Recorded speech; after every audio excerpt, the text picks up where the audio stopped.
Hello and welcome to the Film Pulse Podcast. This is episode number 529. My name is Adam Patterson. With me today, I've got Kevin Rickshaw. Hey, Kevin. Hey. This week on the show, we're going to be taking a look at Havoc, which is out now on Netflix. We're also going to be going over something we're watching on the watch list and new releases in theaters, VOD, Blu-ray, all the fun stuff. Go ahead and jump straight on into Havoc. This is written and directed by Gareth Evans. I have a synopsis here. After a drug deal gone wrong, a bruised detective must fight his way through the criminal underworld to rescue a politician's estranged son, unraveling a deep web of corruption and conspiracy that ensnares his entire city. Kevin, we'll start it with you. What were your initial impressions of Havoc? Pretty excited. Like, I had no idea that this movie was coming out. I didn't know what this was when you suggested it to me. And then I saw Gareth Evans. I was like, oh, hell yeah. This is going to be good.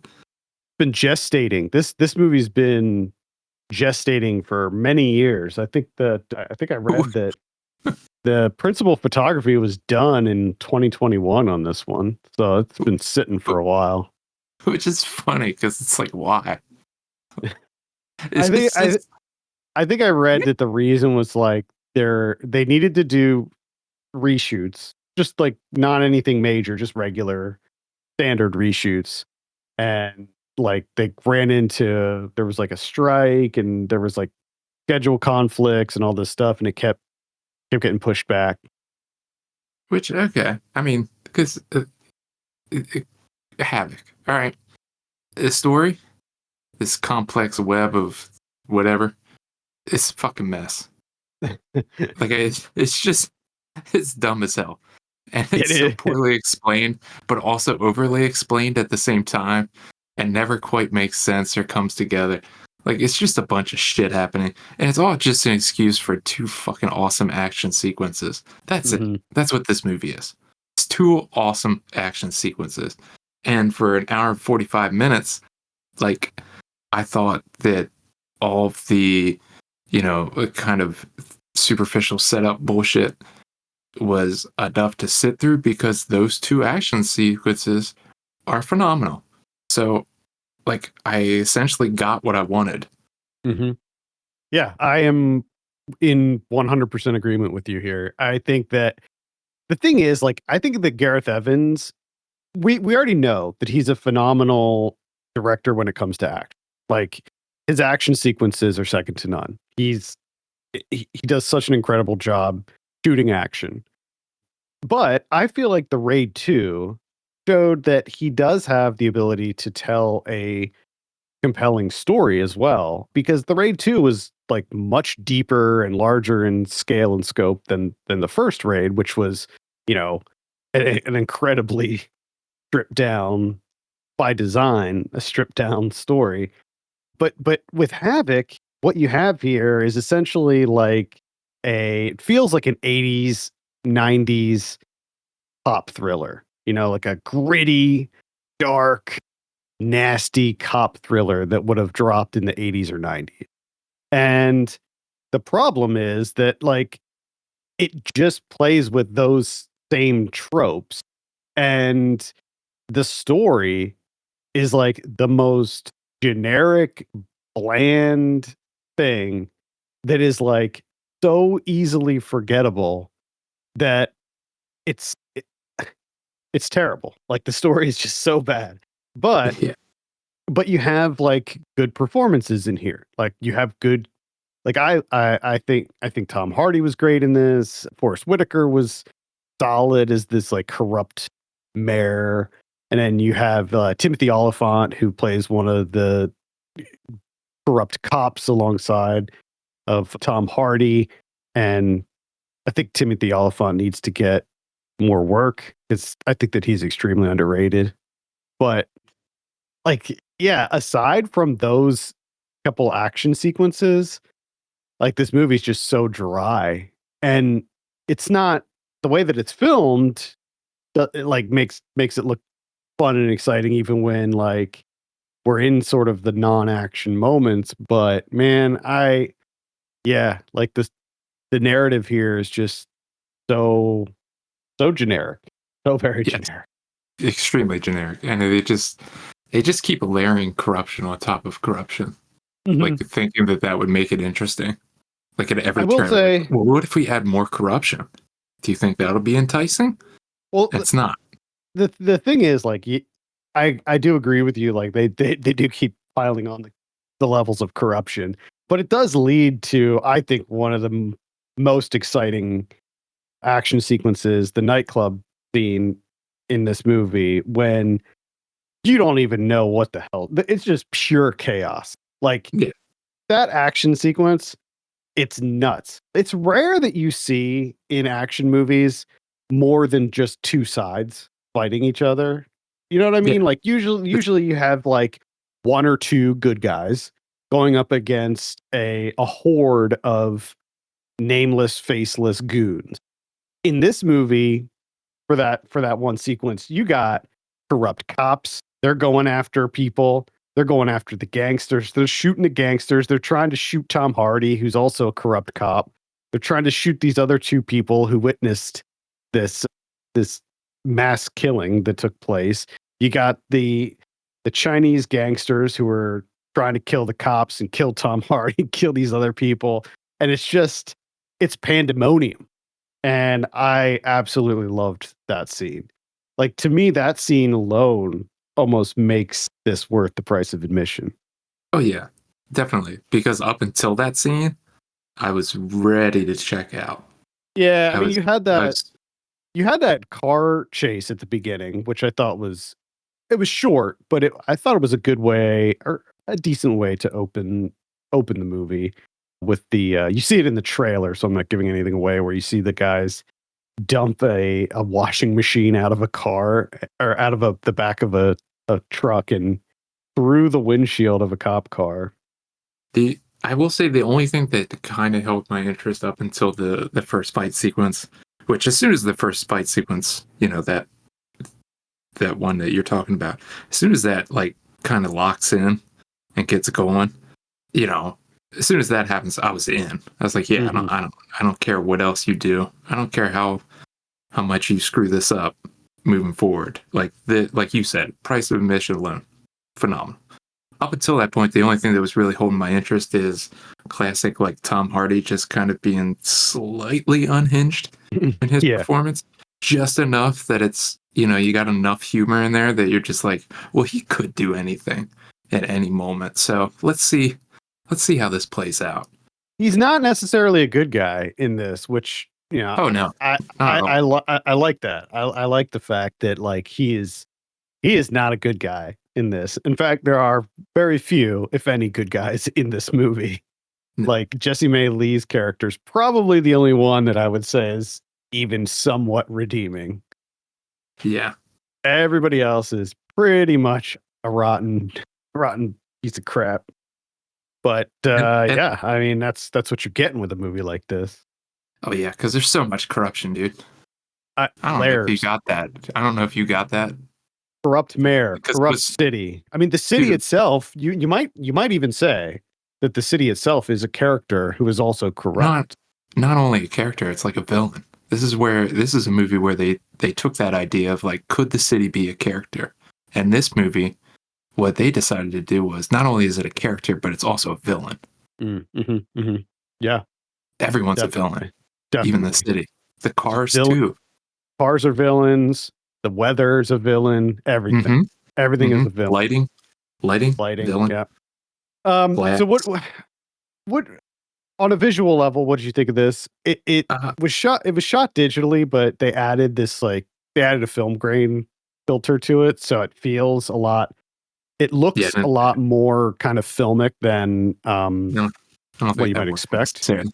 I did appreciate the kind of just the over top nature of the visuals. Like it almost kind of felt cartoonish at times.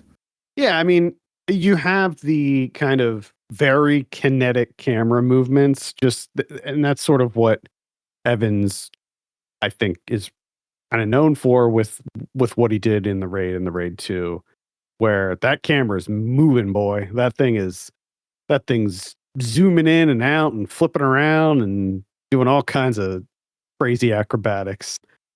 which I think is good for the most part. I think that there were moments in this where the shaky cam got a little bit too intense, where I was just like, all right, just calm it down a little bit here. Let me see what's going on. Let me just center myself, especially in some of those more chaotic fights where there's like a million things happening at once.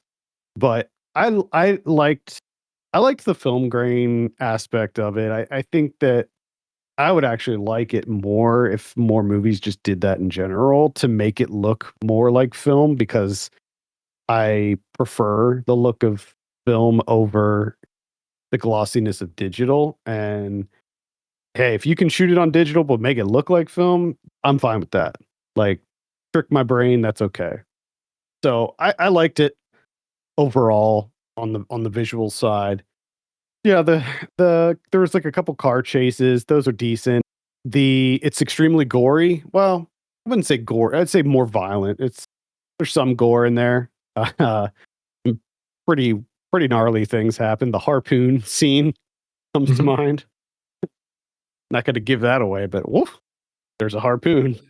There's a lot of fake blood in this movie. Oh yeah, Just blood everywhere, especially the one where a guy just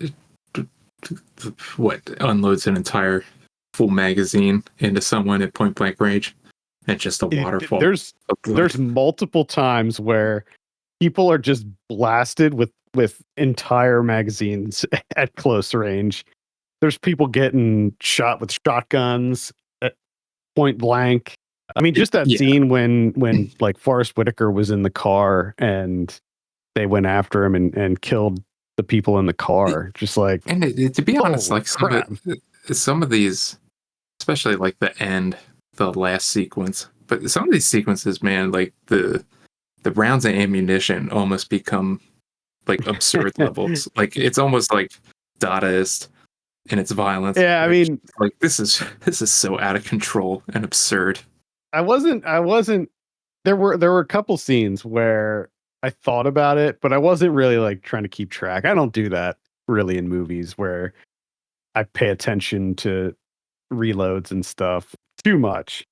It Oh, does it's get infinite crazy. ammo. No, it's, Yeah, like the dude. There's one scene where a guy is like shooting up a hospital, and he has a handgun that's like modified to be an automatic handgun. which I love too because he puts a silencer on it. Yeah, he puts a silencer on his automatic handgun and unloads an entire clip or an entire magazine into somebody who's like who's in a coma. He's comatose. Yeah, uh, the kills in this movie, everybody wants to make sure who they're shooting is gonna stay down. Like they're not taking any chances. They're just unloading in everybody in this Wait, movie. and it makes sense because in this world, a lot of the people that are getting a clip unloaded in them are still like they're still traveling and walking like five, Oh ten yeah. feet. Like they're still like, they might get away, Yeah, even this though they've this just been shot 24 times. yeah, the shootouts and the shootings that happen in this movie are very very John Woo-esque, where you got the people that are like, gyrating and like twisting around as they're getting pumped like full of holes, and it takes them forever to finally go down, which which I liked actually. I thought Oh, no. I like the over the top nature of some action movies. Like, depends on what it is. Sometimes I like things to be grounded in realism. Sometimes I like things to be a little bit more over the top. This I think fits nicely within that latter category. It's more over the top than even something like the John Wick movies, but very satisfying. Lots of like when he gets the hook, when he starts hooking people, Oh, uh, yeah. it it's it's pretty wild. So the action alone makes this worth it. Don't go into it feeling like you're going to come away with a satisfying narrative, because that's just not going to happen. No, you're not getting that. But at the That end of was the replaced day, with bullets. Okay. yeah, at the end of the day, I think it's still a very fun time. I The other reason I like the nightclub scene is, again, that to me that harkened back to those 80s and 90s like cop thrillers that always There's always got to be at least one scene in a loud ass nightclub. Mm-hmm. Yeah, because that's where criminals go. Mm-hmm. Yeah, there's always like some sort of back room or a VIP area where they do business. And that's what happens when the city is a villain. Mm-hmm. Exactly. All right, let's go ahead and give Havoc a score. I'm sitting at a 6 on this one. I'm hitting with a 6. That's an enjoyable action film 6. And this is on Netflix too. So if you already have a Netflix subscription, you can stream it on there. You don't have to pay for it or anything. This, while I would say that this isn't on the same level as the Raid or the Raid 2, I just like that Gareth Evans is still doing stuff. And like I think that this movie proves that he's not just good at the Indonesian, martial arts action movies. Like I feel like he can branch out and do some other action movies. And I also appreciate the fact that when towards the end when Tom Hardy goes up against a martial artist, that martial artist just kicks the shit out of him. Yeah. He just looks the way that he acts when he's just getting the shit kicked out of him. And I was thinking, that was great. I was thinking about that because I was like, man, these people would probably destroy Tom Hardy. And then I was thinking like Timothy Olyphant too. Like we're gonna have Timothy Olyphant going up against like these Chinese gangsters that like. But I'm glad that it went the way it did. So yeah, I would check it out. I would still give it a light recommend. Havoc. All right, let's talk about some of what I've been watching. It's been a couple weeks, but I got a couple things here. I'll start things off with another action movie. That's Novacaine. This is directed by Dan Burke and Robert Olson. It stars Jack Quaid. You're probably familiar with this. It's about a guy who has I think it's a neurological disease that prevents him from feeling pain. It's actually like it's a real thing.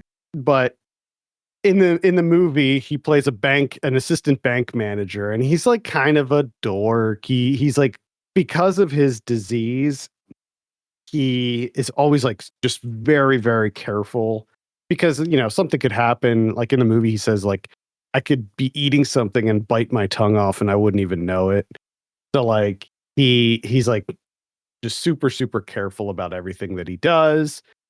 And he ends up meeting this or going out on a date with one of his coworkers, and they kind of hit it off. And then the next day, the bank gets robbed and she gets kidnapped. And he decides that he's going to go rescue her. And he utilizes the fact that he can't feel pain to sort of help in getting her back.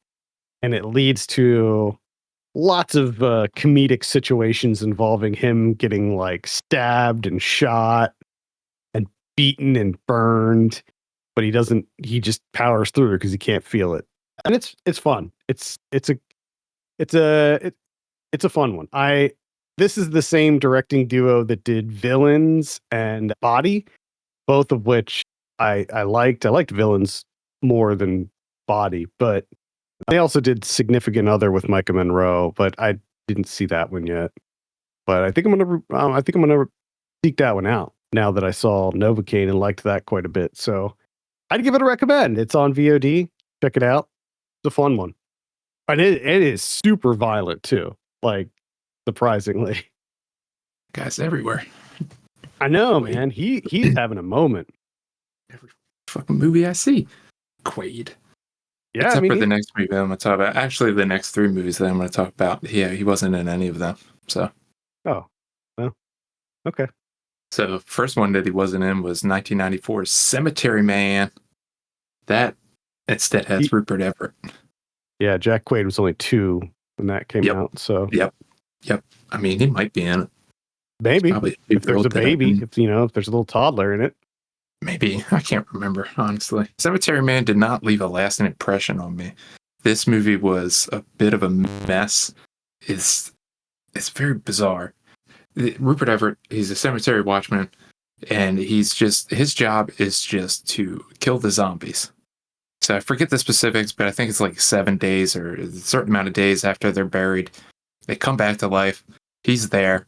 He dispatches them, puts them back in the ground. He has a helper that helps him do this. And that part of it is kind of goofy. Like it's kind of played as a comedy in some ways. Like it's lighthearted, right? And the gore and everything is pretty good. You know, like you got heads being lopped off, heads being split open, that type of thing. It all works out relatively well. But then, like interspersed with that is all this like romance stuff, and it's kind of played like I don't know. It kind of feels like they're going for like a Jane Austen type thing, where it's like BBC style, and it just does not. It doesn't go together. It doesn't work. It's just it feels at odds all the time. Like it doesn't know what it wants to be, and it just makes for a very bizarre viewing experience. I've never seen this movie. I've heard so much about it over the years. I mean, a lot of people consider this like a horror classic. Yeah, I didn't. Like a I did not horror, get like that. a horror comedy classic. The cover is something else. The one on Letterboxd.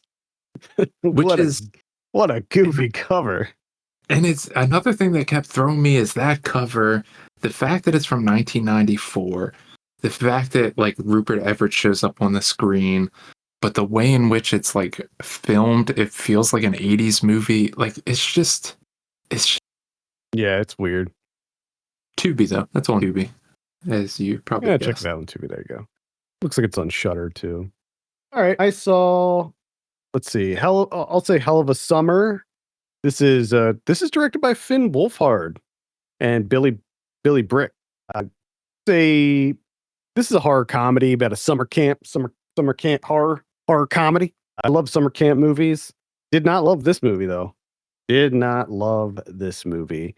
It is just it's boring. It's just a really boring generic slasher movie. I think it's punctuated by like funny lines. There's like some really good dialogue in here. Specifically the banter between Finn Wolfhard and Billy Brick's characters. Like they play two best friends, they're camp counselors, and their lines and their interactions with each other are actually very funny. That's pretty much all I can say about the rest of it. I mean, there's some moments here and there. You got some okay kills. Like it is bloody, but nothing like super memorable or anything like that. I do kind of give it a pass because this is the first movie that these two have directed. I think they wrote it together too. So, it's competent, and I think that it is a good way to like get behind the camera and get your, directing/writing career going maybe, but it's just not there's just not much to say about it. Interesting. It's just seeing that Letterboxd is telling me that these two are going to do a remake of Idle Hands. Yeah, that's right. Yes, they are. All right. Which I think is actually kind of cool. I kind of forgot about that movie. Oh, I didn't. No, sir. I saw April Fool's Day, 1986. Fred Walton. Oh, okay. April Fool's Day. I'm interested to hear your take on this one because this is kind of an interesting. This is an interesting one. This is an interesting movie. First off, a lot of people in this that I'm just like, I know them. They have to be someone. And almost none of them were, except for Biff. Mm-hmm. The only guy that I was like, well, that's definitely Biff. Like, I knew that. But the other guy, like was it Hal? I could have sworn that was the guy from what was that dumbass comedy, the sports show that was always on Comedy Central? Sports Night? Oh, is that what it was called? Yeah, Sports Night. I thought that was Sports Night's guy. Just like him. Anyways, I love the idea of like of this the woman's friends coming to her secluded like island house for April Fool's weekend. Like April Fool's is something, and of course they're doing goofs left and right on each other. Mm-hmm. And one prank goes wrong, kind of sets the tone, and then we got slasher stuff happening, but kind of pranks too at the same time.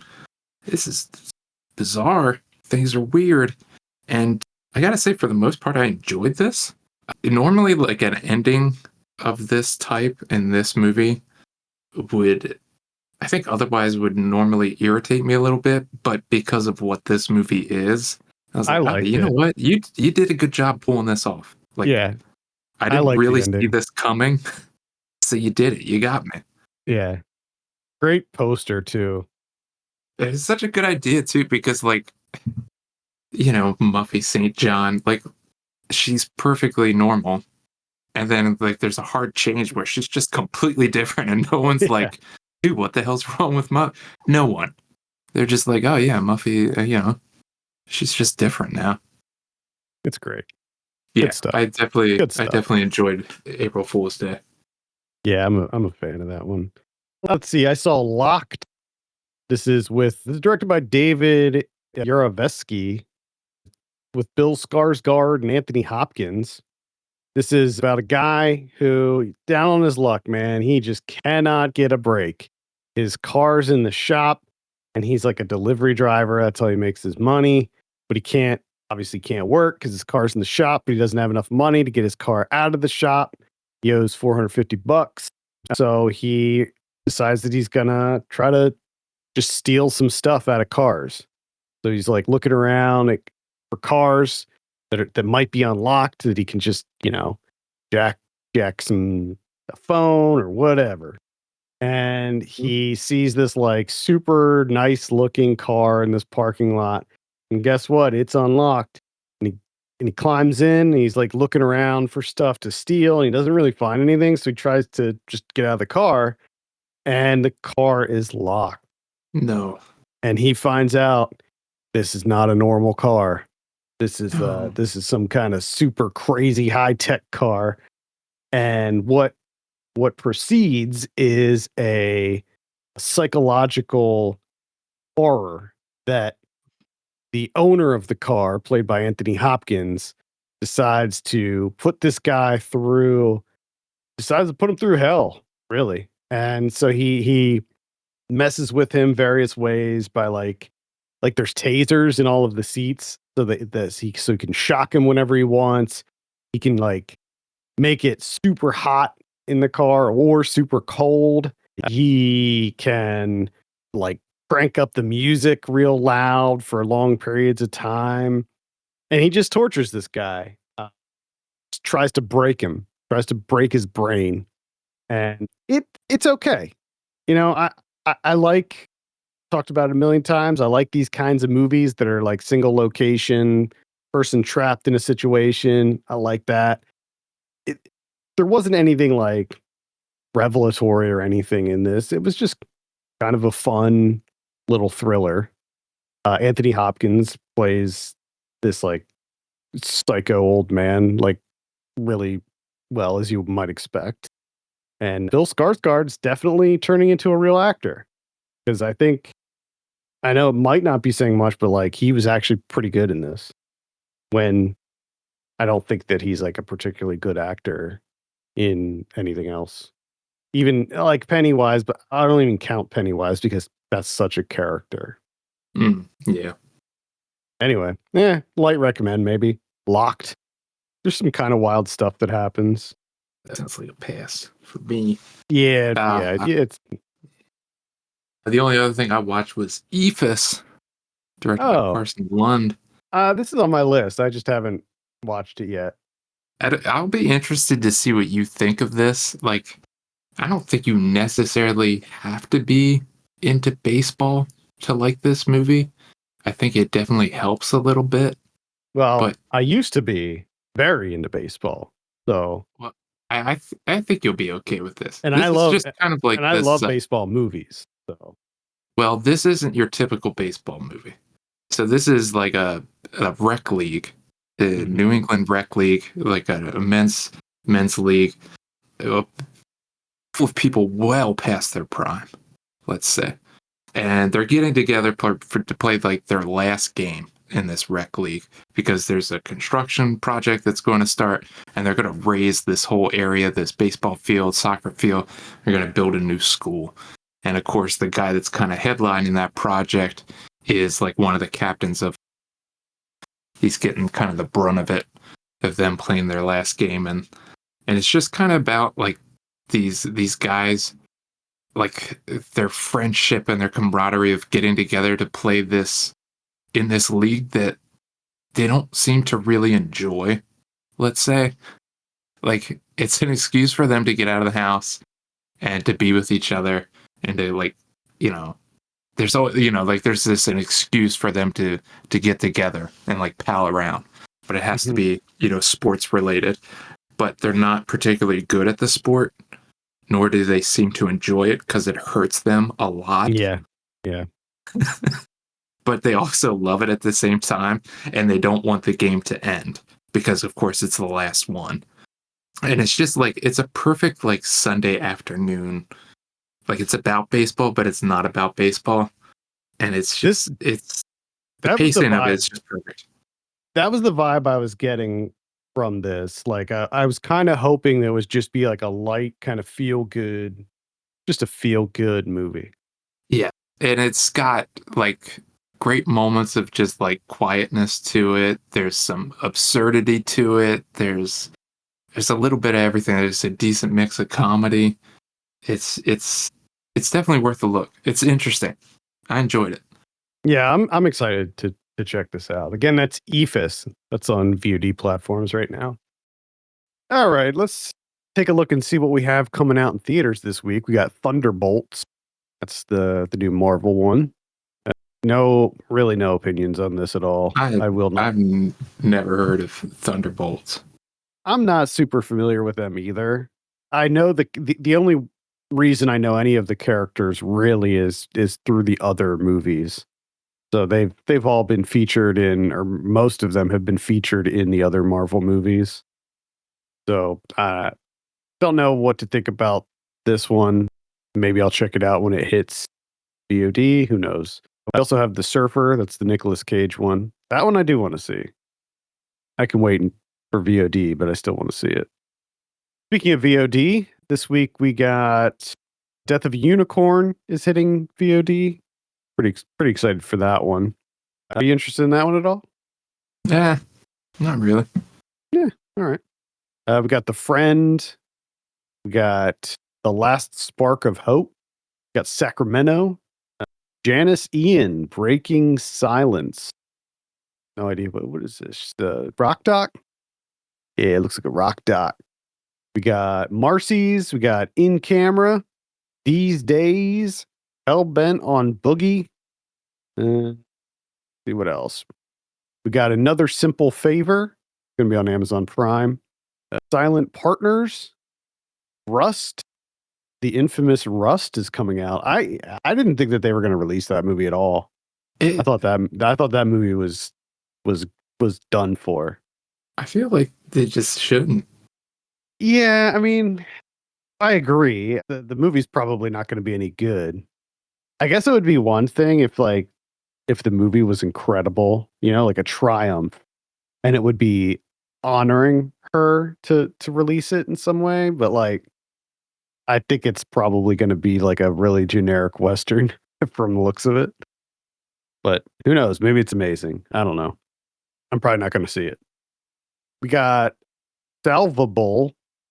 There's a little Shia LaBeouf action there. We got Fear Below, which is a shark movie. We got Elektra. What is this? I'm beginning to see the light. Off the Record. And it looks like that's maybe it for VOD. On Netflix, we got Extraterritorial and The Rose of the Versailles. And looks like that's about it. On Blu-ray this week, got Dirty Harry coming out in 4K, 1971. Got another Clint Eastwood one here, the Outlaw Josie Wales. Oh boy, from 1976. Clint Eastwood week. Yeah, there's a bunch of other ones too, including Pale Rider, Let's see what else. Actually, that's the only one I see, but maybe there's other ones that I'm not immediately seeing here. Time Cop coming out in 4K. We got Murder Rock from 1984. Got Drop Zone from 1994. Go ahead and open that in another tab for later. Devil Fetus. What? From 1983. Go ahead and open that in another tab. We got The Nesting from 1981. Stripes from 1981. Stripes. Yep. Devil Doll and Curse of the Voodoo. Double pack. Cannibal Girls from 1973. We got Up from 1976. That's a Trauma movie? I think that might be a Trauma movie. Oh no, it's Russ Meyer. Adolf Hitler. Hiding out in California. Sure. Okay. All right. Let's see what else we have here. We got Full Metal Jacket coming out in 4K. Birth Rebirth. We got V Cinema Essentials. This is Arrow putting out this box set. This includes Bullets and Betrayal, Crime Hunter, Bullets of Rage, Neo, Impera, Zoom Goes the Bullet, Stranger, Carlos, Burning Dog, Female Prisoner Scorpion, Death Threat, The Hitman, Blood Smells Like Roses, Danger Point, The Road to Hell, XX, Beautiful Hunter. That's a solid box set right there. You were definitely getting movies in that one. Yeah. I don't think I've seen any of those. I saw. Never heard of them. Yeah, I've never heard of any of those. I mean, I've heard of the Female Scorpion or Female Prisoner Scorpion series. I think I saw like maybe one of them, not this one, Death Threat. Yeah, I might have to keep an eye out on this box set. I don't know how much it's going to be, but I'm curious to see. Oh man, $62.99. Oof, a little bit too rich. A little bit too rich for my blood. Well, but 62, and yeah, it seems like you named a ton of movies. Yeah, it's let's see, 2, 4, 6, 8, 9 movies. 9 movies.